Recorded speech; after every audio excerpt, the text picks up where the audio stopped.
Hello everyone, let's see today's problem which is George and Accommodation code 467 है code forces। तो simple problem है ये भी एक George has entered in BSUCP university. तो वो यूनिवर्सिटी में एक तरीके से उसने एडमिशन लिया है और उसके फ्रेंड ने भी। तो हमें सिंपली हमें चेक करना है कि एक डॉर्मेट्री में n रूम्स हैं और हर रूम्स की एक हमें कैपेसिटी गिवन होगी। तो हमें सिंपली ये चेक करना है क्या उन रूम में दोनों फ्रेंड्स एक साथ रुक सकते हैं, क्या उनमें इतनी कैपेसिटी है। जैसे देखिए यहाँ पे 3 गिवन था, उसमें ऑलरेडी कितने जने हैं और उसकी कैपेसिटी कितनी है वो उसके कॉरस्पॉन्डिंग हमें दे रखी है। देखिए जैसे ये है 3, इसमें एक जना रह रहा है कैपेसिटी 10 है, इसमें एक भी जना नहीं रह रहा कैपेसिटी 10 है, इसमें 10 जने रह रहे हैं कैपेसिटी 10 ही है। तो हमें बताना है कि टोटल ऐसे कितने रूम्स होंगे जिसमें वो लोग रुक सकते हैं। ठीक है, तो बेसिक कोड हमारा रेडी है।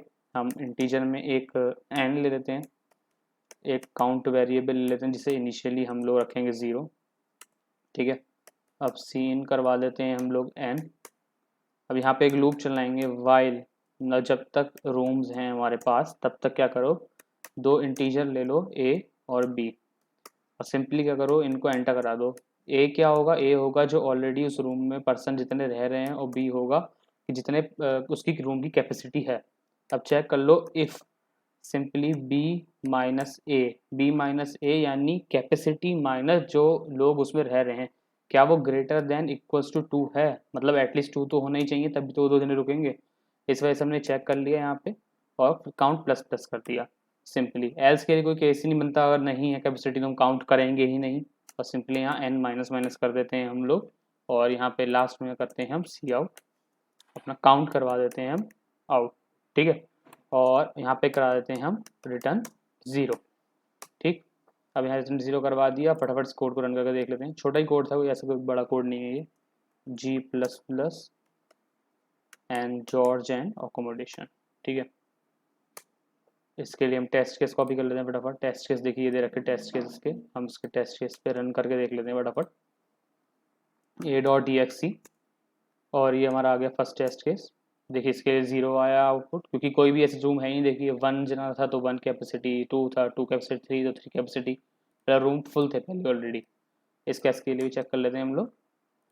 तो यहाँ पे दोबारा a.exe करा, इसको डाला और देखिए 2 रूम खाली हैं, क्योंकि देखिए इसमें 10 के 10 जने थे, इन दोनों में रूम खाली हैं। ठीक है, तो ये देखिए आपका ये वाला कोड हो चुका है।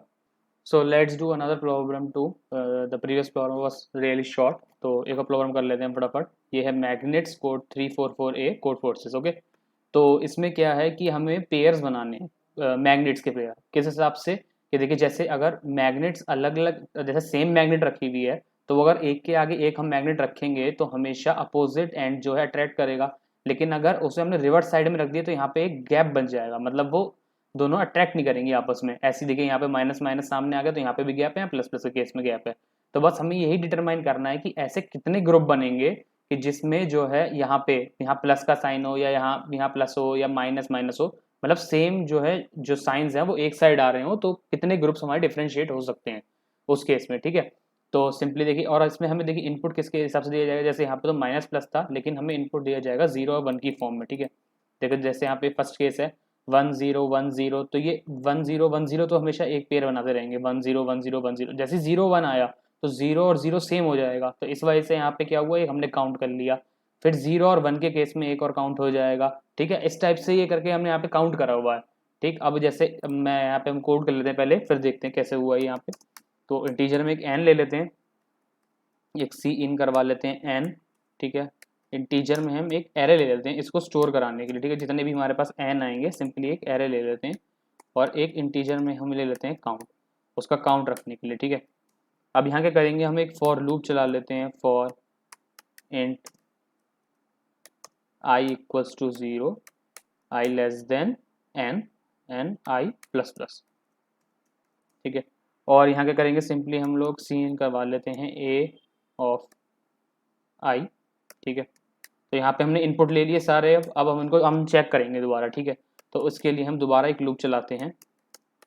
ठीक, i equals to 0, i less than n, i plus plus. ठीक, अब यहाँ क्या करेंगे, फटाफट से हम चेक कर लेते हैं कंडीशन। इफ़ क्या कंडीशन होगी, इफ़ जो ए की ith लोकेशन है अगर नॉट इक्वल्स टू है ए की i+1 लोकेशन से। ठीक है, अगर उसकी आगे वाली लोकेशन अलग है तो उस केस में काउंट प्लस प्लस कर दो, क्योंकि जैसे कि वहाँ पे उस केस में पेयर हमारा अलग हो जाएगा। जैसे यहाँ पे देखो, यहाँ तक ही सेम है, ये जो माइनस प्लस है एक पेयर है, तो ये सेम है, फिर ही माइनस प्लस फिर सेम है, माइनस प्लस फिर सेम है, यहाँ ये अलग हो गया, तो नॉट इक्वल्स टू वाली कंडीशन हो गई। इस केस में यहाँ पे आके हमने प्लस कर दिया, ठीक है, सिंपली। और यहाँ पे क्या करेंगे हम, सी आउट करवा के यहाँ करवा देते हैं हम काउंट, ठीक है, और रिटर्न 0। ओके, अब यहाँ टर्मिनल पे हम फिर दोबारा कंपाइल कर लेते हैं कोड अपना इसका, G++ मैग्नेट्स। ओके, और इसका फर्स्ट टेस्ट केस कॉपी कर लेते हैं पहले। ये है फर्स्ट टेस्ट केस इसका, तो इसके कॉरस्पॉन्डिंग हमें जो आउटपुट मिल रहा है वो मिल रहा है 3, ठीक है, यही वाला केस है ये। देखिए इसके कॉरस्पॉन्डिंग हमें आउटपुट क्या मिलता है, अब हम भी चेक कर लेते हैं फटाफट। देखिए 3 मिल गया इसके कॉरस्पॉन्डिंग हमें। और अब अगले केस के लिए भी चेक कर लेते हैं एक बार हम। देखिए अगला केस ये रहा, अगले केस के लिए देखिए आउटपुट हमें मिल रहा है 2, जो कि आउटपुट है 2, ठीक है। तो अगर आपको ये वीडियो अच्छी लगी हो तो प्लीज़ लाइक करिए, सब्सक्राइब करिए और दोस्तों के साथ में शेयर करिए, और पूरी प्लेलिस्ट चेक करिए जो कोड फोर्सेस के लिए बिगिनर्स के लिए है, उसमें काफ़ी सारी प्रॉब्लम्स हमने डाल रखी हैं, और सब कुछ जरूर चेक करिएगा। Thank you.